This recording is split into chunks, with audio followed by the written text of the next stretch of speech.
CP Radhakrishnan आता नवे उपराष्ट्रपती झालेले आहेत। सीपी राधाकृष्णन यांना 452 मतं मिळाली आहेत। सीपी राधाकृष्णन यांचा हा दणदणीत विजय। 728 खासदारांचा निवडणुकीसाठी मतदान। बी सुदर्शन रेड्डी यांना 300 मतं मिळाली आहेत। इंडिया आघाडीचे बी सुदर्शन रेड्डी पराभूत झाले आहेत।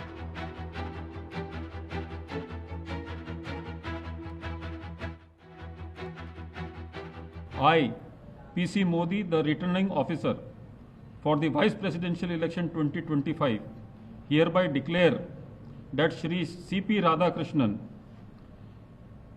Jal Bhushan Raj Bhavan, Walkeshwar Road, Malabar Hill, Mumbai, has been duly elected to the office of Vice President of India. The result is being sent to the Election Commission of India and the Ministry of Law and Justice as per the extant provisions under Section 12 of the Presidential and Vice Presidential Election Act 1952 and Rule 35 of the Presidential and Vice Presidential Election Rules 1974. Overall, the 17th Vice Presidential election was conducted in a free, fair and orderly manner. हमें बहुत आनंद हुआ है। हमारे मुख्य नेता एकनाथ शिंदे जी की तरफ से और हमारी पार्टी की तरफ से हम उनका हार्दिक अभिनंदन करता है। और सबसे आनंददायक बात है कि जो खुद को बड़े देश का लीडर बनने के लिए जा रहे थे राहुल गांधी, उनके कम से कम 50 से 60 वोट्स उसके ऊपर कम हुए हैं। उनको लोगों ने झटका दिया है। एनडीए की जीत होंगी। एनडीए की बहुत अच्छी तरह से जीत हो चुकी है। इनफैक्ट इंडिया एसोसिएशन की जो आघाड़ी थी यानी अपोजिशन जो थे उनको बहुत सारे वोट उनको कम मिले हैं, जिसमें से 14 लोगों ने वोट क्रॉस किया है यानी एनडीए को वोट किया है। और उसके साथ 15 वोट जो कैंसिल हो चुके हैं वो भी इंडिया एसोसिएशन के है यानी अपोजिशन के है। एनडीएच्या सगळ्या घटक पक्षांचे मी आभार मानतो आणि अभिनंदन करतो की त्यांनी एक अतिशय उत्तम अशा प्रकारचे राष्ट्रपती या देशाकरता निवडले आहेत। मला विश्वास आहे की श्री सीपी राधाकृष्णन जी यांच्या उपराष्ट्रपती पदाच्या काळामध्ये त्या पदाची गरिमा वाढवण्याचं काम ते निश्चितपणे करतील।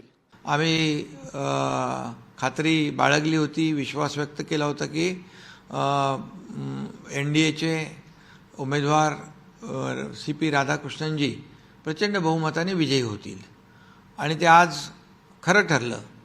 कारण आज आपण पाहिलं की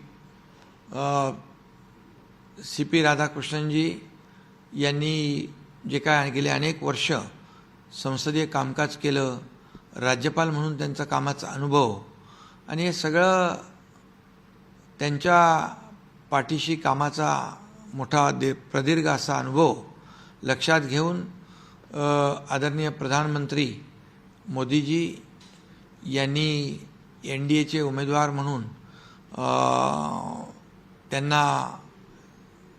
त्यांच्या नावाची जी घोषणा केली याचा देखील आम्हाला सगळ्यांना आनंद आहे। उपराष्ट्रपती पदाचे एनडीएचे उमेदवार राधाकृष्णन यांचा प्रचंड बहुमताने विजय झाल्याबद्दल सुरुवातीला मी त्यांचे राष्ट्रवादी काँग्रेस पक्षाच्या वतीने मनपूर्वक हार्दिक नूतन उपराष्ट्रपती महोदयांचे अभिनंदन करतो। देशाचे पंतप्रधान नरेंद्र मोदी साहेब यांच्या नेतृत्वाखाली एनडीएने अत्यंत उत्तम पद्धतीने व्यवस्था केली।